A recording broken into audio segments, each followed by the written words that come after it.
It was a humid summer night in Essex, Maryland, the kind that clings to your skin and makes the air feel heavier than it should.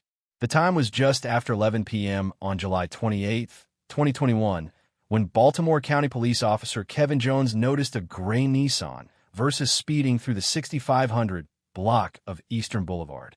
The driver, a woman in her early 30s, seemed restless, swerving slightly, her turn signal blinking inconsistently. Officer Jones flicked on his emergency lights and initiated a standard traffic stop. At first, it looked routine, just another citation for expired tags, maybe reckless driving. But this stop would turn into one of the most disturbing discoveries in Maryland's recent history.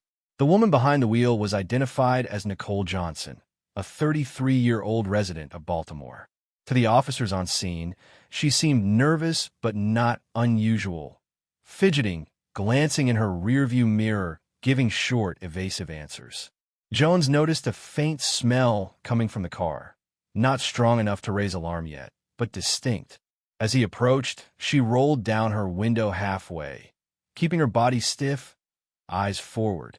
When asked for her license and registration, she hesitated for several seconds before reaching over to her glove compartment. Something about the pause caught his attention. She muttered about losing her paperwork, mentioned she was borrowing the car, and that it belonged to her sister. When Jones ran the plate, it came back valid, but the registration was suspended, and there were several prior citations linked to the same car. The officer decided to impound the vehicle, a fairly standard procedure. That's when Nicole's composure began to crack. She started rambling, saying she needed to get home, that her things were in the trunk, that she couldn't leave the car here. Officer Jones calmly explained protocol.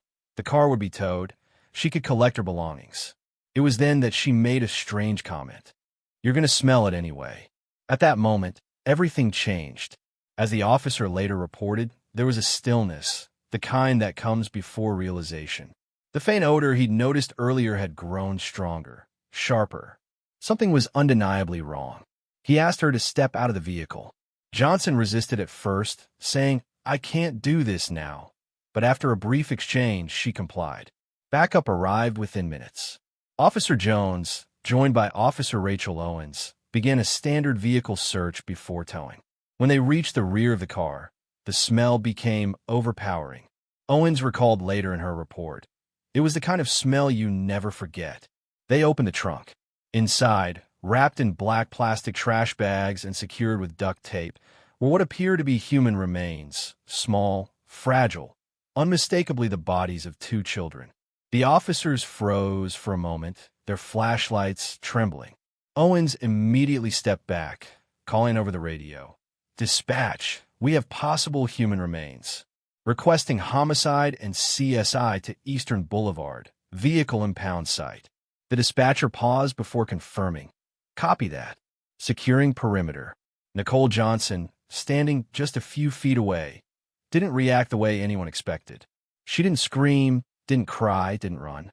According to the official police statement, she simply sighed and said, "It is what it is." That single sentence would echo across every courtroom and news broadcast that followed. When detectives arrived, they carefully opened the trunk under portable lights. The first bag contained the body of an 8-year-old girl, later identified as Jocelyn Marie Johnson, Nicole's niece. The second bag held her 7-year-old brother, Larry Darnell O'Neill Jr. Both children had been missing for months, though shockingly, no active missing persons report had been filed. The medical examiner later confirmed the children had likely been deceased for over a year. Detective Angela Mercer, the lead investigator, described the scene in her deposition. "You could feel the silence. Every officer on that lot knew this was no ordinary case.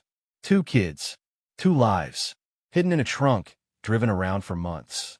The crime scene unit began photographing the vehicle, carefully tagging every item: a small pink backpack, a broken car seat, a child's shoe, and multiple blankets. Evidence markers littered the asphalt. Meanwhile, Nicole was taken into custody and placed in the back of a patrol car. She remained calm, occasionally asking for water, staring out the window at the flashing blue lights.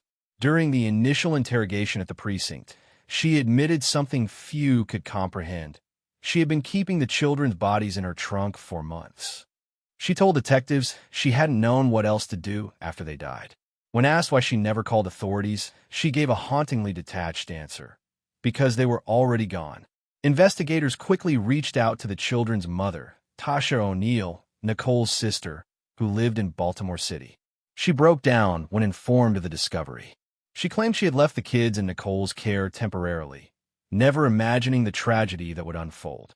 As detectives pieced together the timeline, they learned that neighbors had occasionally seen Nicole's car parked for long periods in various lots around the city. Some even reported a foul smell weeks before, but no one connected it to something so horrific. The next morning, the story hit local media outlets. 2 children found dead in CAR trunk. Woman arrested in Essex, the headlines read. The footage from the scene showed yellow police tape surrounding the impound lot, detectives in gloves and masks, and officers standing solemnly near the gray Nissan. Community members gathered across the street, some in disbelief, others quietly crying. Baltimore County Police Chief Melissa Hyatt held a press briefing later that day. Her statement was brief, but heave. This is one of the most tragic and disturbing cases we've seen. Our detectives are working closely with the state's attorney's office to determine the full circumstances behind these deaths. Our hearts go out to the family and everyone affected. As the forensic analysis continued, more details began to surface. The medical examiner's report indicated that Jocelyn may have died as early as May 2020 and Larry shortly afterward. The causes of death were still under investigation, but both children showed signs of neglect and long-term abuse. Investigators believe Johnson had transported their remains for over a year, even living out of the same car at times. Detectives recovered text messages, social media posts, and receipts that showed Nicole had continued living a semi-normal life, shopping, visiting friends, even working temporary jobs, all while the children's bodies were in her vehicle. This revelation sent shockwaves through the public. How could someone carry on so normally while harboring something so dark? In interviews with family members, a picture of dysfunction and neglect began to emerge. Nicole was described as unstable, with a history of mental health struggles and a volatile relationship with her sister. She had taken custody of the children in 2019 after the mother faced eviction and temporary homelessness. But at some point, contact between the sisters broke down. No welfare checks were made. No one in the system noticed the absence of the 2 young children. Prosecutors charged Nicole Johnson with multiple counts, including first-degree child abuse resulting in death, failure to report a death, and neglect of a minor. She was denied bail and held at the Baltimore County Detention Center, awaiting trial. During her arraignment, she appeared subdued, wearing a standard orange jumpsuit, speaking softly when the judge asked if she understood the charges. "Yes, Your Honor," she said, almost inaudibly. Meanwhile, investigators continued combing through her car and apartment. They found notes, lists, and what appeared to be journal entries. In one disturbing entry dated months earlier, she had written, "They're in a better place now. I couldn't help them anymore." Community outrage grew. Candlelight vigils were held for Jocelyn and Larry at local parks, with hundreds attending. Neighbors who once knew Nicole spoke to the press, many expressing shock. One former co-worker recalled, "She was quiet, kind of odd sometimes, but you'd never think she was capable of something like that." As the weeks went on, the case became a grim reminder of the gaps in social oversight. How could 2 children vanish for over a year without a single welfare check? Reporters began digging into Child Protective Services records, revealing a system overloaded and under-resourced. By late 2021, the preliminary hearing had begun. Prosecutors presented their evidence, the timeline, the forensic results, and Nicole's own statements. The defense requested a psychological evaluation, suggesting diminished capacity due to mental illness. The court ordered a competency hearing. As the first part of the trial wrapped up, one image remained engraved in the public mind. That gray Nissan Versa, sitting behind police tape, a silent witness to everything that had been hidden inside. And this was only the beginning of a case that would expose not just one woman's horrifying choices, but the painful cracks in a system